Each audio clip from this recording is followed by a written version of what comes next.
The demolition of this local landmark comes to a screeching halt. What the city of Jackson says it's doing to speed things along. After this West Tennessee home goes up in flames, why residents say they fear for their lives. Plus, these local law enforcement leaders are honored tonight. We'll take you there. And Chief Meteorologist Tom Miner says to pack the rain gear for 2 more days. He'll tell us when the drier weather will return coming up. Now, from West Tennessee's News Channel, this is 7 Eyewitness News at 10. We begin tonight with an update on the Bemis Mill. Its demolition should be almost complete. To make room for a new memorial park in the South Jackson community, but instead of cleared, the property is cluttered and an eyesore, according to neighbors. WBBJ 7 Eyewitness News reporter Eric Perry is live in studio with tonight's top story. Eric? Brad Kelly, neighbors told me the mill was once the center of a thriving community, but has now become an eyesore to look at. What used to be the pride of a town now sits in pieces behind a rusted chain-link fence. The condition right now is deplorable, in one word. The Bemis Mill was scheduled to be demolished this summer with work on a memorial park to begin in the fall, but progress has stalled. They were slow, even when they were making progress, they was very slow. Mayor Jerry Gist says a contractor hired by the owner of the mill is the cause of the eyesore. Well, they had some equipment go down, and they ordered a part, and we were very patient for a while, but I think we've enjoyed about all we could enjoy. Neighbors have had enough. Well, it really saddens us to see the destruction and the way it's been left. Rather than cleaning up as they went, they left all the rubbish till now, and it's almost impossible to get inside in the site. Where I'm standing right now, I'm told, was the dressing rooms. When the workers got finished with their shift, they will come here. Now, if you take a look, you can still see some of the original tiling and drainage systems, something that Mayor Gist says is about to change. We had to go to court. We will go to court to get that done. And he hopes that ultimatum will light a fire under their bricks. I authorized the city attorney to file a nuisance litigation against that company in order to get them moving. If they weren't, then we'll meet with them in court. Something he says he will personally hold them to.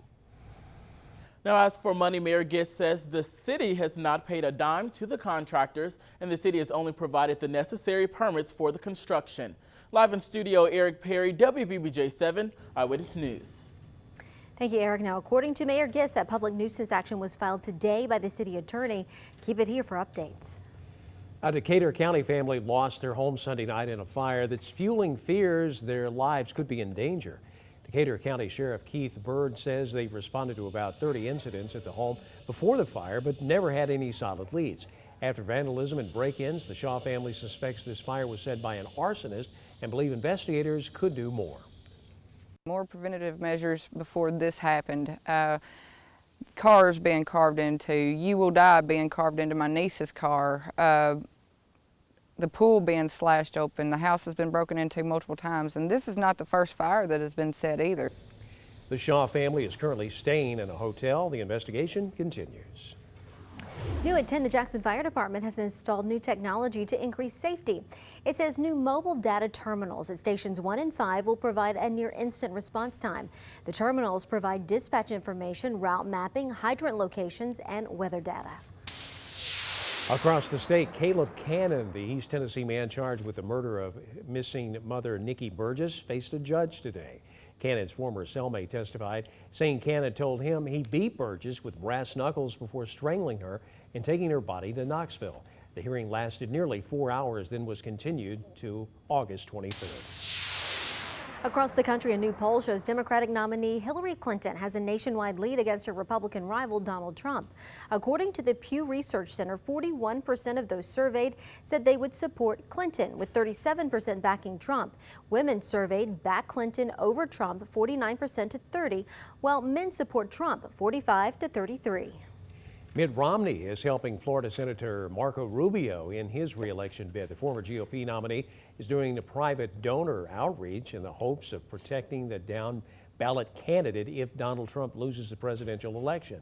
Romney made a phone call to donors praising Rubio as a lawmaker open to compromise with Democrats. Brazilian police are questioning the story of 4 American Olympic swimmers being robbed at gunpoint in Rio. Police say the 4 who reported being victims of armed robbery are not victims at all. Surveillance video contradicts their claims. They're accused of vandalizing a gas station bathroom and say they offered to pay for the damage. Police say a guard did point a gun at one of the swimmers, but said that it was likely justified. No charges have been announced. In an update tonight, as the death toll of the historic flooding in Louisiana climbs now to 13, cleanup efforts have already begun in some neighborhoods. Receding floodwaters gave way to this scene at a school in Denham Springs, leaving behind flooded classrooms and scattered learning materials. Both the head of the National Guard and the Homeland Security Secretary visited the waterlogged region today as tens of thousands remain displaced. Check out this dust devil in Oklahoma City. It briefly swirled near the runway at Will Rogers World Airport. A dust devil is a rotating column of air that kicks up dust and dirt as it moves. And even though it looks like a tornado, the National Weather Service says dust devils usually form on hot, dry, and clear days. Quite the sight to see. It really is. That is something to see. Chief Meteorologist Tom Miners coming in now, and we don't tend to have those around here. No, not right now, because it's not hot, not dry, and we've had some very cloudy skies across West Tennessee lately, though there was actually a beautiful sunset tonight across parts of the Mid-South. Greg sent me this shot from Dyersburg, looking at the sunset off there to the west. And there's going to be some more sunsets in West Tennessee's future, especially when we get to the start of next week. Let's take a look at the Viper 7 radar. Just a little bit of light rain falling across parts of West Tennessee right now, mainly north of Interstate 40 again. And you can see here, if we put it into lapse mode, that those showers are still climbing off to the east. And we're going to see more of this tonight and tomorrow. If you zoom out a little more, you'll see some of those showers and thunderstorms pretty much right around the Mid-South, but the cold front over Nebraska right now is the main feature in the forecast. That's going to give us an increasing chance for rain on Saturday. Tomorrow, though, we're still looking at least at a 60 to 80% chance for rain during the daylight hours. It drops down to only 30% at 7 o'clock, but we could have some periods of heavy rain at times in West Tennessee on Friday. DeMent Tree Service has a look at the headlines tonight, where a few thunderstorms are possible tomorrow and more heavy rain as we go into the start of the weekend when that cold front comes in. It'll give us a pretty likely chance for rain at times Saturday afternoon and evening especially, but after the cold front leaves us, it'll actually drop the humidity down quite a bit, so much lower humidity is in the forecast. I'll talk about that fall-like feel on the way coming up in a few minutes. Brad, back to you. Thank you, Tom. New at 10, the Modern Woodman Fraternal Financial Organization honored 2 local heroes tonight. Jackson Police Chief Julian Weiser and Madison County Sheriff John Mayer were honored as hometown heroes. Now, the ceremony was held at Logan's Roadhouse, and it was a surprise for both men who thought they were just meeting for dinner. Both men say they'll share the award with their departments. Well, I appreciate them recognizing me, and but you know, we've got a lot of men and women that work hard every day at the police department, so I'll accept this on their behalf. It means a lot, but you know, really, it's department. You know, we're proud of them, and proud of both departments, and the working relationships that we have together.